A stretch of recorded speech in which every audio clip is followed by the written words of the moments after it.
महाराष्ट्राच्या राजकारणात गेल्या काही दिवसांपासून एक नाव अचानकपणे प्रचंड चर्चेत आलं आहे आणि ते नाव म्हणजे तथाकथित बोंदू बाबा म्हणून ओळखला जाणारा अशोक खरात।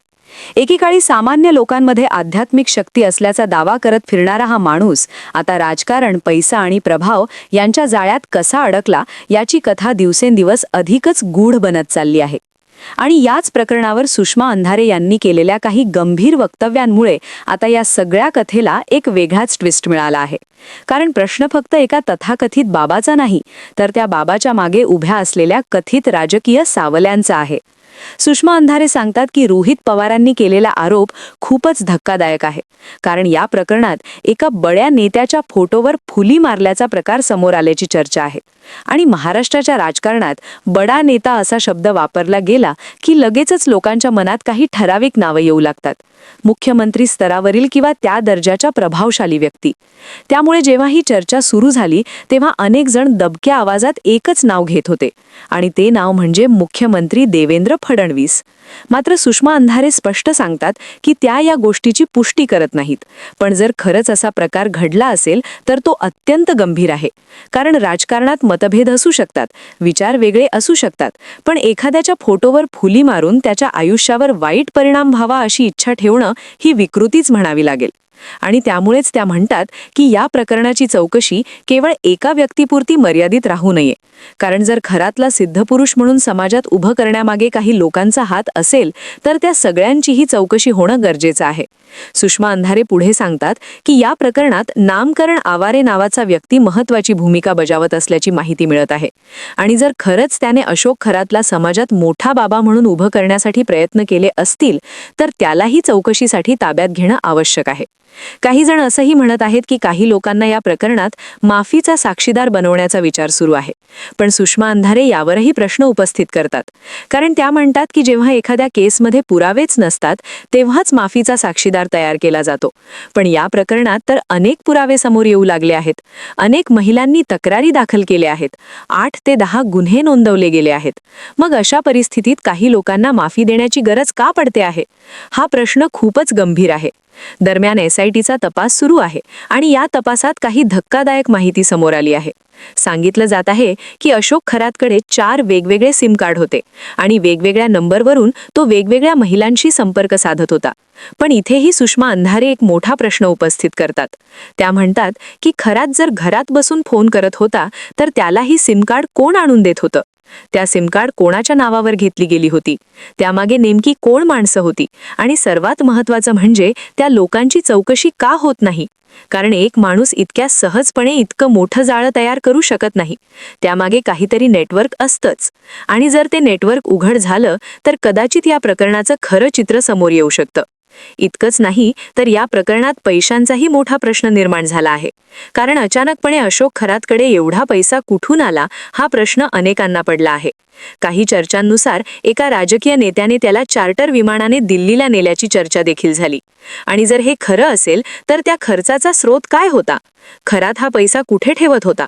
काही लोकांचा दावा आहे की त्याचा आर्थिक संबंध एका पतसंस्थेशी देखील असू शकतो, आणि जर तसं असेल तर त्या संस्थेचे व्यवहारही तपासले गेले पाहिजेत।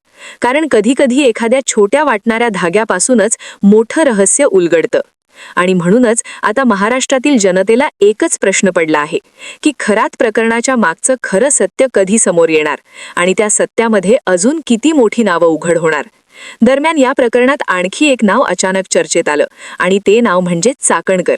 कारण गेल्या काही दिवसात चाकणकरांना SIT कडून नोटीस गेल्याची चर्चा जोरात सुरू होती, आणि यावर सुषमा अंधारे यांनी देखील काही प्रश्न उपस्थित केले।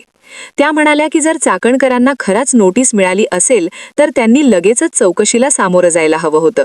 पण आश्चर्याची गोष्ट म्हणजे 3 दिवस शांतता होती आणि त्यानंतर अचानक स्पष्टीकरण दिलं गेलं।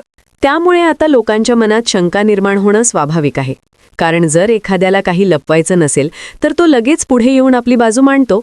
पण इथे 3 दिवसांचा विलंब का झाला? या 3 दिवसात नेमकं काय घडलं?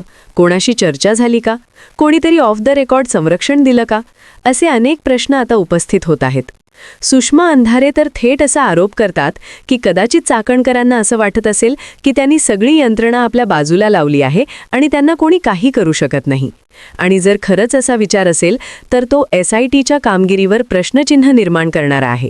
कारण चौकशी संस्थेची खिल्ली उडवणं हा गंभीर प्रकार मानला जातो. त्यामुळे आता या प्रकरणात पुढे काय होणार याकडे सगळ्यांचं लक्ष लागलं आहे. पण या सगळ्यात आणखी एक धक्कादायक माहिती समोर आली आहे आणि ती म्हणजे अशोक खरातच्या मुलीच्या नावावर असलेला एक फ्लॅट. सांगितलं जात आहे की पुण्यातील मॉडेल कॉलनी परिसरात एका 22 वर्षांच्या मुलीच्या नावावर 3 BHK फ्लॅट घेतला गेला आहे. आणि सर्वात मोठी गोष्ट म्हणजे हा व्यवहार रोख पैशात झाल्याची चर्चा आहे. आजच्या काळात जेव्हा प्रत्येक मोठा व्यवहार बँकिंग चॅनलद्वारे होतो तेव्हा एवढा मोठा व्यवहार कॅशमध्ये होणं अनेक प्रश्न निर्माण करतं. कारण अधिकृत कागदपत्रांमध्ये या फ्लॅटची किंमत सुमारे 9 लाख रुपये दाखवली गेली आहे. पण बाजारभाव पाहता या फ्लॅटची वास्तविक किंमत 40 लाखांपेक्षा जास्त असू शकते असं सांगितलं जात आहे. आणि हा व्यवहार सप्टेंबर 2023 मध्ये नोंदवला गेला असल्याची माहिती मिळते. त्यामुळे आता प्रश्न असा निर्माण होतो की एका 22 वर्षांच्या मुलीच्या नावावर एवढा महागडा फ्लॅट कसा आला? त्या पैशाचा स्रोत काय होता? आणि या व्यवहारात सहभागी असलेली माणसं नेमकी कोण आहेत? कारण कागदपत्रांमध्ये काही नावं समोर आली आहेत. ओम डेव्हलपर्स, दलजीत सिंग बागा, रेश्मा शिरणवाल आणि मिलिंद शंकर पाटील यांसारखी नावं या व्यवहारात असल्याची चर्चा आहे. पण ही माणसे नेमकी कोण आहेत? त्यांचा खरातशी काय संबंध आहे हे अजूनही स्पष्ट झालेलं नाही. आणि म्हणूनच सुषमा अंधारे म्हणतात की या व्यवहाराची सखोल चौकशी झाली पाहिजे. कारण कधी-कधी संपत्तीचे व्यवहार अनेक मोठ्या गोष्टींचं रहस्य उघड करतात. आणि जर खरंच या प्रकरणात आर्थिक गैरव्यवहार झाला असेल तर तो उघड होणं आवश्यक आहे. दरम्यान महाराष्ट्राच्या राजकारणातही काही वेगळ्या हालचाली सुरू झाल्याची चर्चा आहे. कारण शिंदे गटाचे नेते प्रताप जाधव यांनी आयोजित केलेल्या एका डिनर मीटिंगमध्ये वेगवेगळ्या पक्षांचे काही खासदार एकत्र आल्याची माहिती समोर आली. त्यामध्ये ठाकरे गटाचे काही नेते देखील उपस्थित असल्याचं सांगितलं जात आहे. त्यामुळे राजकीय वर्तुळात आता नवे तर्क-वितर्क सुरू झाले आहेत. काही जण म्हणतात की महाराष्ट्राच्या राजकारणात मोठी उलथापालथ होण्याची शक्यता आहे, तर काही जण याला केवळ साधी भेट असल्याचं सांगतात. पण जेव्हा राजकारणात डिनर टेबलवर चर्चा सुरू होते तेव्हा त्यातून अनेकदा मोठे निर्णय बाहेर येतात. आणि म्हणूनच या भेटीकडेही अनेकांचे लक्ष लागले आहे. याच दरम्यान माजी खासदार नवनीत राणा यांनी केलेलं एक वक्तव्य देखील चर्चेचा विषय ठरलं. त्यांनी असा दावा केला की ठाकरे गटातील जवळपास 90% लोक भाजपच्या संपर्कात आहेत आणि भविष्यात देशात फक्त 2च मोठे पक्ष उरणार आहेत, भाजप आणि काँग्रेस. पण या वक्तव्यावर सुषमा अंधारे यांनी अतिशय टोलेबाज प्रतिक्रिया दिली. त्या म्हणाल्या की ज्यांची स्वतःची राजकीय निष्ठा स्पष्ट नाही त्यांनी इतरांच्या निष्ठेबद्दल बोलणं योग्य नाही. कारण ज्या घरात पती आणि पत्नी 2 वेगवेगळ्या पक्षात असतात त्यांनी इतरांना निष्ठेबद्दल धडे देणं हास्यास्पद वाटतं. आधी स्वतःची भूमिका स्पष्ट करा आणि मग इतरांवर भाष्य करा, असा त्यांचा रोख होता. आणि त्यामुळे या वक्तव्यामुळेही राजकीय वातावरण तापलं. दुसरीकडे राष्ट्रवादी काँग्रेसमध्ये देखील काही हालचाली सुरू असल्याचं दिसत आहे. कारण पक्षाच्या कार्याध्यक्षपदावरून काही नेत्यांच्या नावांबाबत गोंधळ निर्माण झाल्याची चर्चा आहे. आणि उपमुख्यमंत्री सुनंदा पवार यांनी निवडणूक आयोगाला पत्र लिहिल्याची माहिती समोर आली. मात्र सुषमा अंधारेंना वाटतं की हा कदाचित केवळ कम्युनिकेशन गॅप असू शकतो. कारण त्या म्हणतात की पवार कुटुंबातील लोकांना राजकारणाची चांगली समज आहे आणि त्यामुळे असा उतावळा निर्णय त्यांनी घेतला असेल असं वाटत नाही. कदाचित प्रशासकीय पातळीवर काही चूक झाली असेल किंवा काम करणाऱ्या अधिकाऱ्यांकडून काही नावं राहिली असतील. कारण अनेकदा कार्यालयीन बदलांमुळे अशा गोष्टी घडू शकतात. पण तरीही या सगळ्या घडामोडींमुळे महाराष्ट्राच्या राजकारणात उत्सुकता वाढत आहे. धन्यवाद.